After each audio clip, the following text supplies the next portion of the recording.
दोस्तों मैं के मोहन आपका हार्दिक स्वागत करता हूं अपने YouTube चैनल IAS विद हरी मोहन पर। अब एक और कल ही की एक न्यूज़ आई है रात को 10 बजे, जिसके अंदर एयर इंडिया के अंदर फिर से एक बुरी तरीके से खलबली मच गई है।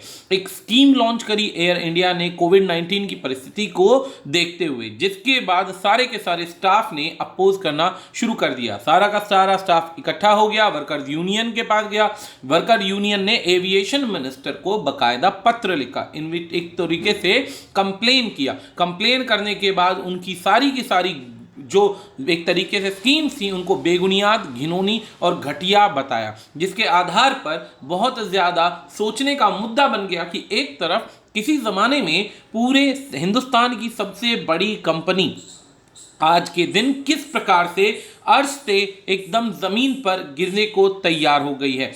अब क्या रीज़न है इसके गिरने की, क्या इसका इतिहास रहा, क्यों इसे प्राइवेट से सरकार ने अपने कंट्रोल में लिया, और सरकार जब इसे नहीं चला पा रही तो क्यों 3 बार से 4 बार कोशिश करने के बावजूद इस कंपनी को बायर्स तक नहीं मिल पा रहे हैं।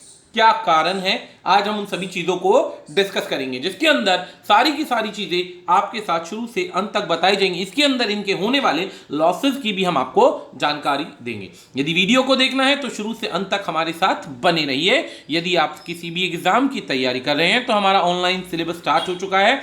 लाइव प्लस रिकॉर्डेड क्लास आप यहां से ले सकते हैं। 6 डेज का एक डेमो क्लास चल रहा है। आप इन डेमो क्लासेस को अटेंड करके ज्वाइन कर सकते हैं हमारे सिलेबस को। इसके अलावा कोई भी डाउट, क्वेश्चन, क्वेरी है, आप इन सोशल मीडिया के चैनल्स पर जुड़कर हमें बता सकते हैं। चलिए शुरुआत करते हैं सबसे पहले इसके इतिहास के बारे में। दोस्तों, एयर इंडिया का इतिहास नया नहीं है। एयर इंडिया एक ऐसा नाम जो शायद ही कोई ऐसा होगा जो हिंदुस्तान में रहकर एयर इंडिया के नाम को नहीं जानता होगा। अब एयर इंडिया के अगर नाम को नहीं जानता होगा तो मैं आज उसको फिर से बता देता हूं कि एयर इंडिया असलियत में 1932 में 1932 के अंदर शुरू होने वाली एक ऐसी कंपनी थी जिसे टाटा एयर सर्विस के नाम से शुरू किया गया था। जी हाँ मेरे दोस्तों, असलियत में ये शुरुआत जो हुई थी JRD टाटा के द्वारा 1932 के अंदर शुरुआत की गई थी, जिसमें टाटा ने पहली बार सिंगल इंजन का प्लेन उड़ाया था। कराची से जुहू एरोड्रम यानी बॉम्बे लाया गया था, और उसके बाद धीरे धीरे ये चलता गया कहाँ तक, मद्रास तक, जो आज के दिन चेन्नई बन चुका है। पहली ऐसी फ्लाइट जो कि बॉम्बे से त्रिवेंद्रम के लिए गई 1938 के अंदर डोमेस्टिक फ्लाइट उड़ाई गई। इसके अंदर धीरे धीरे अंग्रेजों के रूल में JRD टाटा ने इस टाटा एयरलाइन यानी एयर सर्विसेज को उड़ाना शुरू किया। टाटा एयरलाइन का इतना ज़्यादा नाम होने लग गया धीरे धीरे कि इन्होंने बोइंग बसेस, जो बड़े वाले प्लेन्स होते हैं, वो खरीदने शुरू कर दिए। ड्यूरिंग द वर्ल्ड वॉर के समय में इन्होंने क्या किया था, इन्होंने मदद करी थी सोल्जर्स को एक जगह से दूसरी जगह लाना और ले जाना, फ्लाइट्स का या जिनके एयरक्राफ्ट थे उनकी मेंटेनेंस करना, जो भी सप्लाईज होती है वॉर के अंदर वो सप्लाईज प्रोवाइड करना, सप्लाईज प्रोवाइड करने के बाद रिफ्यूजीज को रेस्क्यू कैंप तक ले जाना। इस तरीके के बहुत सारे साहसिक काम किए गए। अब इन साहसिक कामों के बावजूद इनको रिकॉग्निशन जो थी बहुत तेजी से मिलने लगी। इन चीज़ों की वजह से इनकी रिकॉग्निशन काफ़ी तेज हो गई। धीरे धीरे इनकी फ्लाइट्स के नंबर बढ़ने लगे। नेशनल और इंटरनेशनल फ्लाइट्स तेजी से बढ़ने लगी।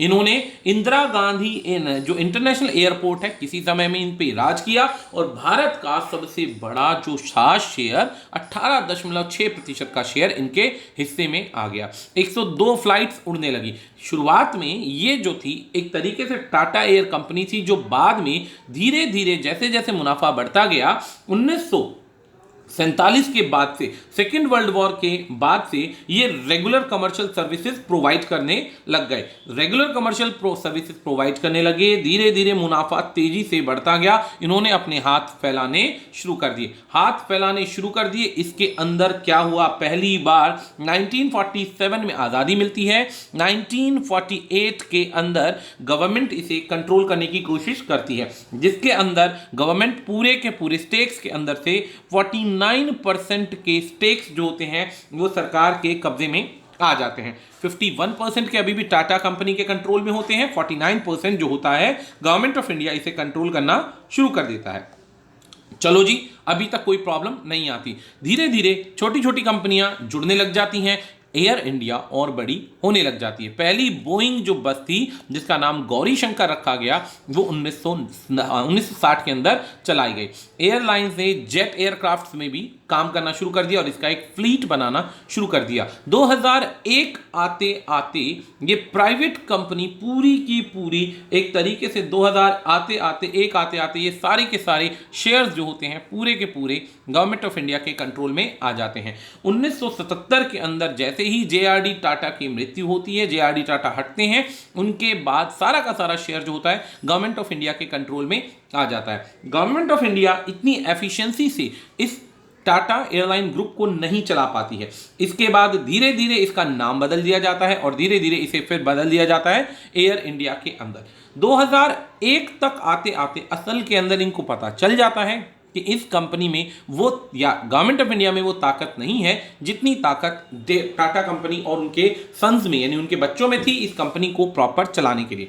2000 से 2001 आते आते गवर्नमेंट ऑफ इंडिया जो थी अपना फंडिंग को कम करना चाहती थी, क्योंकि जो फंडिंग एयरलाइंस में की जा रही थी पहले वो फंडिंग जो थी इनके खुद के पैसों से और जगहों पर की जा सकती थी। लेकिन अब क्या है, क्योंकि ये पूरा का पूरा कंट्रोल गवर्नमेंट ऑफ इंडिया के अंदर आ गया तो इसकी फंडिंग भी जो होगी, इसकी फंडिंग लॉसेस सारी की सारी चीजें गवर्नमेंट को देखनी पड़ेंगी। प्राइस गिरने लगे, अलग अलग मार्केट्स के अंदर ओवर कंपटीशन बढ़ने लगा, सरकार वो फैसिलिटीज नहीं दे पा रही थी जो प्राइवेट कंपनियां फैसिलिटी दे रही थी। तो इसी बीच में इन्होंने क्या किया, एयर इंडिया के नाम पर एयर इंडिया एक्सप्रेस नाम का एक लो कॉस्ट सब्सिडरी शुरू कर दिया। मतलब इसी का ही एक सब्सिट्यूट चैनल चला दिया ताकि इसे इंटरनल अलग अलग डोमेस्टिक फ्लाइट्स में उड़ान भरी जाए। एयर इंडिया को रखा गया बड़ी फ्लाइट्स के लिए और छोटी फ्लाइट्स के रखा गया एयर इंडिया एक्सप्रेस को। अलग अलग सभी स्टेशंस को जोड़ा गया, बड़े बड़े शहरों को, बड़े बड़े नगरों को, सबको जोड़ा गया। नगरों को जोड़ते जोड़ते क्या हुआ, एयर इंडिया के अंदर इंडियन एयरलाइंस का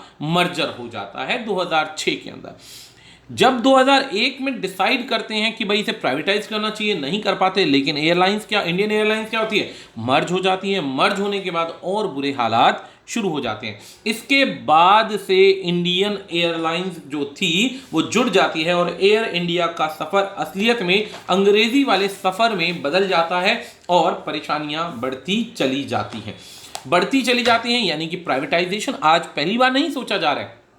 प्राइवेटाइजेशन बहुत लंबे अरसे से 2006 से तो काफ़ी कोशिशें की गई कि इसका पहले हमें कोई 50 या 60% का कोई बायर मिल जाए, लेकिन 60% तक का कोई बायर इन्हें कभी नहीं मिला। जो मिला वो इनकी शर्तों पे नहीं चल पाया कंट्री की, तो जाहिर सी बात है प्रॉब्लम्स बढ़ती गई, कंपनी बढ़ती गई और प्रॉब्लम्स बढ़ती गई। धीरे धीरे कंपनी बढ़ते बढ़ते समय आ गया 2017 का। जी हाँ, 2017 का। 2017 के अंदर कंपनी ने डिसाइड किया, एयर इंडिया यानी हमारी गवर्नमेंट ऑफ इंडिया ने डिसाइड किया, 22 जून 2017 को डिसाइड किया जाता है कि इस कंपनी के 100% शेयर्स को बेच दिया जाएगा। 100% शेयर्स को बेच दिया जाएगा। अब डिसीजन जो था वो तो अच्छा था। जैसे ही 100% शेयर्स बेचने की बात हुई, सारी की सारी कंपनियां, बहुत सारी कंपनियां रेडी हो गई इसको खरीदने के लिए। बहुत सारी कंपनियां इसको रेडी हो गई खरीदने के लिए। लेकिन समस्या क्या आई, कंपनियां जो खड़ी हुई उन वहां पर दो परिस्थिति रखी गई। परिस्थिति क्या रखेगी, पहली बात, पुराना कर्ज वो कंपनियों के सर पर आएगा जो कर्ज था 32,392 करोड़ का। ये कर्ज जो था ये कंपनियों को ढूंढना पड़ेगा, यानी कि ये कर्ज ऑलरेडी जो था एयर इंडिया एयरलाइंस पर जो था, ये सारा का सारा कर्ज जो था, जो कंपनी इसको प्राइवेटाइज में लेगी ये सारा कर्ज उसको देना पड़ेगा। उसके बाद बिडिंग स्टार्ट होगी, बिडिंग यानी कि नीलामी स्टार्ट होगी और नीलामी का कीमत अलग होगा। इस आधार पर ये दोनों सेक्शंस को बियर कर पाना बहुत ज़्यादा मुश्किल था। 2017 के अंत में 22 जून के अंदर डिसीजन लिया गया। 2018 में कंपनी को क्या सोचा गया कि कंपनी को उठा करके दिया जाएगा और बेच दिया जाएगा। उस समय के अंदर और नया 4600 करोड़ का लॉस देखा गया 2018 से 19 के अंदर, यानी कि ऑलरेडी एक बहुत बड़ा लोन था, 4600 करोड़ का और लोन एक कर्जा देखा गया। ऐसी परिस्थिति के अंदर अब समस्या क्या थी, 2019 में इलेक्शन थे। अगर उस समय में बीजेपी हार जाती तो सभी कंपनीज को डर था कि कांग्रेस या जो भी नई सरकार आती उनके साथ बैचअप कर पाना या पैचअप कर पाना इम्पॉसिबल होगा तो जाहिर सी बात है ऐसी परिस्थिति के अंदर उन्हें कोई ना कोई नई स्कीम, कोई ना कोई नया पैटर्न अपनाना पड़ेगा। तो 2019 के वजह से, इलेक्शंस की वजह से नई सरकार के साथ कॉम्प्रोमाइज नहीं हो पाता, इस वजह से एक भी बिडर ने बोली ही नहीं लगाई, यहाँ पे किसी के टेंडर या कोई भी चीज़ सबमिट नहीं हुई। एक तरीके से बहुत बड़ा लॉस जो था वो धीरे धीरे बढ़ता जा रहा था और कंपनीज जो थी डर रही थी यहाँ के नियमों की वजह से, आने वाली सरकार की वजह से, तो काफ़ी ज़्यादा आपस में डिस्प्यूट्स बढ़ने लग गए थे, कर्ज बढ़ता जा रहा था। सीनियर ऑफिसर्स जो थे वहां पर स्टाफ कटिंग की बात कर रहे थे, स्टाफ कटिंग के बाद अलग अलग से तरीके अपनाए जा रहे थे। जितनी नंबर ऑफ फ्लाइट्स जो थी, जो प्राइवेट कंपनियां 2200 रुपये में फ्लाइट्स को उड़ा रही थी, 2200 रुपये प्रति सीट पर फ्लाइट को उड़ा रही थी, वहीं पर एयर इंडिया मजबूरी के अंदर यही जो फ्लाइट थी 4000 से 3800 रुपये से नीचे चला ही नहीं पा रही थी। ज़्यादा बड़ा जहाज चलाना है तो जाहिर सी बात है खर्चा ज़्यादा होगा। इस बीच के अंदर एक समस्या ये भी थी कि ऑयल के प्राइसेस जो थे बढ़ने शुरू हो गए थे। ऑयल यानी फ्यूल के प्राइस बढ़ने शुरू हो गए थे। फ्यूल के बढ़ते हुए प्राइस जो थे ये कंपनी नहीं झेल पा रही थी, जिस वजह से कॉस्टिंग को मैनेज कर पाना मुश्किल था। कम सेक्शंस में उड़ाना भी मुश्किल है और आगे प्रॉब्लम्स बढ़ना भी मुश्किल है। अब कंपनी को लगा कि भाई 60% में अगर नहीं आ पा रही और कंडीशंस नहीं मानी जा रही तो क्यों ना इसका 100% स्टेक बेच दिया जाए। जनवरी में डिसाइड किया गया कि मार्च 17 को हम डेडलाइन रखेंगे बिड्स की और फाइनली इसको बेच देंगे, 100% स्टेक्स को बेच देंगे। दूसरी बार हुआ जब कंपनी बढ़ते हुए लॉसेस से परेशान थी। लॉसेस से इतने परेशान थी कि कंपनी जो थी अंदर इंटरनल एयर इंडिया के डिस्प्यूट्स को देख देख के तंग हो चुकी थी। ऐसी परिस्थिति में ना तो लोन्स वापस हो रहे हैं, ना ही प्रॉपर स्टाफ की सैलरी दी जा रही है, ना ही मार्केट के कंपटीशन को मेंटेन किया जा रहा है। तो अब ऐसे में क्या किया जाए? धीरे धीरे डिसीजन लिया गया कि जो कमियां सरकार नहीं देख पा रही है शायद प्राइवेट कंपनी देख ले। फिर दोबारा से 100% स्टेक्स बेचने का डिसीजन लिया। मार्च 17 के अंदर, यानी कि 17 मार्च को डिसीजन लिया गया कि 2020 में हम इसे फाइनली बिड ऑफ कर देंगे। लेकिन इस बार भी जो था प्रॉपरली एक तरीके से लंबे अरसे के वेट के बाद यहाँ पर कोई इन्हें अच्छी न्यूज़ समझ में नहीं आई। इस बीच के अंदर यहाँ पर कोविड-19 का अटैक आ जाता है। कोविड-19 मतलब कहने का कोविड-19 कोरोना वायरस का प्रॉब्लम हो जाता है। वंदे भारत मिशन के आधार पर फेज 4 के अंदर इन्हें 1197 फ्लाइट्स उड़ानी पड़ती हैं, 29 देशों में उड़ानी पड़ती हैं, 34 एयरपोर्ट पर आती हैं और आने के बाद बहुत भारी भरकम मात्रा के अंदर लोगों को लाया जाता है। अब इस बीच में दो परिस्थितियां कायम होती हैं। परिस्थिति नंबर 1, जिन लोगों को कोरोना वायरस की परिस्थिति में विदेशों से मंगाया जा रहा है उनमें से ज़्यादातर की सोच क्या थी कि ये फ्लाइट्स फ्री उड़ेंगी, इसमें सरकार सपोर्ट करेगी, कोई चार्जेस नहीं लिए जाएंगे। जबकि ऑलरेडी जो थी एयर इंडिया जो थी डाउन घाटे में जाने की वजह से, ये 23 जुलाई का न्यूज़ है दोस्तों, घाटे में जाने की वजह से परिस्थिति ऐसी थी कि फ्री में उड़ा पाना और अपने लोगों को वापस ला पाना इम्पॉसिबल था।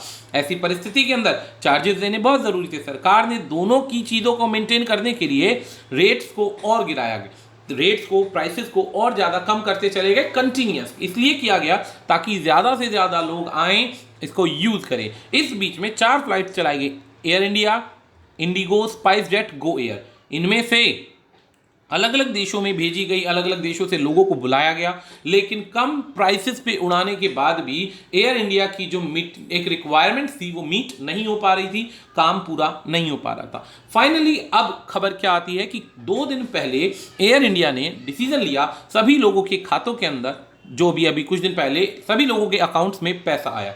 सैलरी आई टोटल 25% सैलरी आई, जिसमें क्लियर बोला गया कि इसमें कोई भी रिडक्शन नहीं है, कोई पैसा नहीं काटा जाएगा, कोई बेसिक आय में कमी नहीं है, कुछ भी नहीं है। सिर्फ अभी क्योंकि कोविड-19 है, पूरी की पूरी आपकी जो इंडस्ट्री है एक तरीके से ठप हो गई है, आपका कोई पैसा कट नहीं होगा, ये पैसा आपको मिल जाएगा, कोई दिक्कत नहीं है, कोई समस्या नहीं, इसके अंदर कोई शोर नहीं हुआ। इस बीच के अंदर फिर से एक न्यूज़ आती है, बाकायदा एक न्यूज़ आती है, कितनी तारीख को? 23 जुलाई को, यानी कल एक न्यूज़ आती है, ऑफिशियल अकाउंट से न्यूज़ भेजी जाती है कि डिसीजन लिया गया है गवर्नमेंट के द्वारा और जो इनका एयरलाइन बोर्ड है उसके द्वारा कि एक लार्ज यूनिट सेक्शन है उसका नाम दिया जाए। जो जो लोग हेल्थ वाइज, फिजिकल या किसी भी तरीके से वीकर हैं, कमज़ोर हैं, उनका नाम दिया जाए। उन्हें हम leave without pay up to 5 years के लिए भेजना चाहते हैं। लीव विदाउट पे मतलब चाहे तो वो कहीं और ज्वाइन कर सकते हैं, और या फिर वेट कर सकते हैं 5 साल तक के लिए, और तब तक के लिए अभी हमारे पास कोई डिसीजन नहीं है। इतने लोगों को हम मेंटेन नहीं कर सकते, इतने लोगों को हम काम नहीं कर सकते, इससे हमारी कॉस्ट कटिंग होगी, जो डेप्थ है उसको हम मेंटेन कर पाएंगे। तो इसकी एक लिस्ट जारी की गई जिसके अंदर मांगा गया कि उन लोगों को बताया जाए कौन कौन से लोग हैं जो यहां पर काम कर रहे हैं, जो कि बेसिकली फिट नहीं है, वीक है, या जिनका काम कोई दूसरा व्यक्ति देख सकता है, तो उनको हटाया जाने का नाम आया। अब जैसे ही ये नाम आया कॉस्ट कटिंग के नाम से, सिविल एविएशन के ट्वीट से, या ऑफिशियल ट्वीट से जैसे ही न्यूज आई, शोर मचना शुरू हो गया।